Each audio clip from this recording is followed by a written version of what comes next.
Assalamualaikum warahmatullahi wabarakatuh. Alhamdulillah, sholatu ala rasulillah, amma ba'du.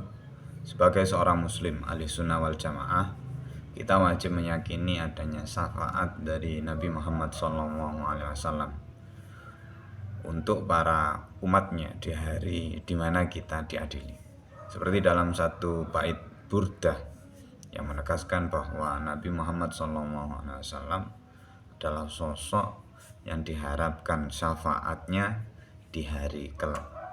Wal habibul ladzi turja syafa'atuhu likulli haulim minal ahwa limuktahimi, yang artinya dialah al habib, sang kekasih yang diharapkan syafaatnya bagi setiap huru hara yang menyergap secara tiba-tiba.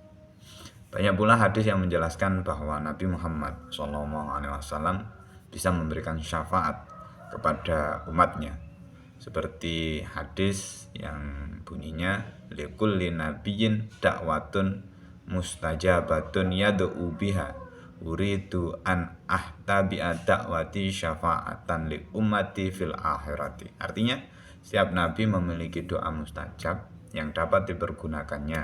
Namun, aku ingin menyimpan doa mustajabku untuk memberikan syafaat atau pertolongan kepada umatku di akhirat. Hadis riwayat Bukhari. Lalu ada ayat yang bunyinya wattaqu yauman la tajzi nafsun an nafsin syai'a wa la yuqbalu minha syafa'atu wa la yukhadhu minha adlu wa la hum yunsarun. Artinya, takutlah kalian kepada hari di mana tak seorang pun dapat membela orang lain sedikit pun.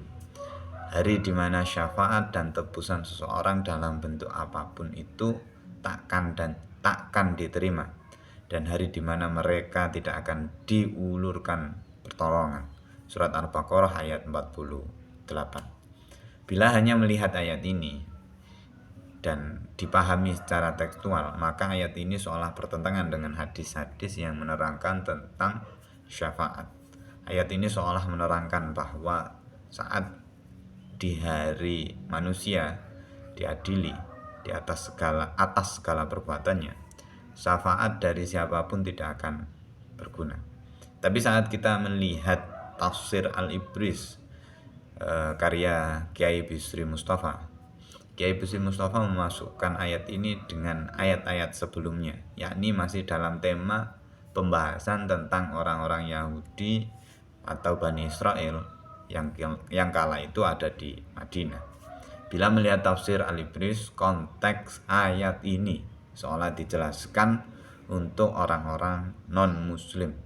Jadi syafaat di sini adalah syafaat bagi orang-orang non-muslim, itu tidak berguna di hari akhirat nanti, di yaumul ba'tsi nanti. Imam Baydhawi dalam kitab Anwarut Tanzil wa Asrarut Ta'wil mengatakan kelompok Mu'tazilah menjadikan surat Al-Baqarah ayat 48 sebagai pegangan dalam menafikan adanya syafaat bagi pelaku dosa besar. Pandangan demikian dibantah oleh kelompok Ahlussunnah wal Jamaah bahwa ketentuan pada surat Al-Baqarah ayat 48 berlaku khusus bagi orang kafir karena banyak ayat dan hadis yang menjelaskan syafaat bagi orang yang beriman. Sedangkan surat Al-Baqarah ayat 48 turun untuk membantah anggapan Yahudi Madinah bahwa bapak moyang mereka akan memberikan syafaat untuk mereka. Syafaat untuk seseorang dalam bentuk apapun, kata Imam Baghwawi, takkan diterima bila orang tersebut kafir.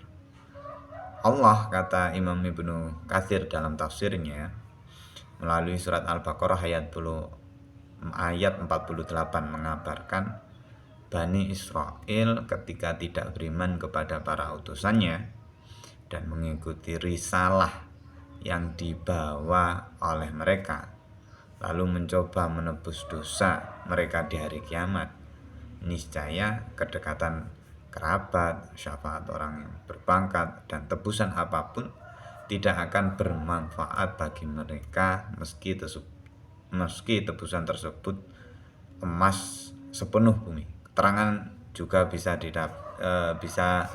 didapat pada surat Al-Baqarah ayat 254 dan surat Ibrahim ayat 31. Dengan demikian, ayat ini tidak hendak menyatakan bahwa syafaat di yaumul hisab tidak berguna. Ayat ini hanya hendak menyatakan bahwa syafaat tidak akan berguna bagi mereka yang kafir. Sedangkan bagi muslim, orang-orang yang Islam, syafaat masih tetap akan berguna. Akhirul kalam, assalamualaikum warahmatullahi wabarakatuh.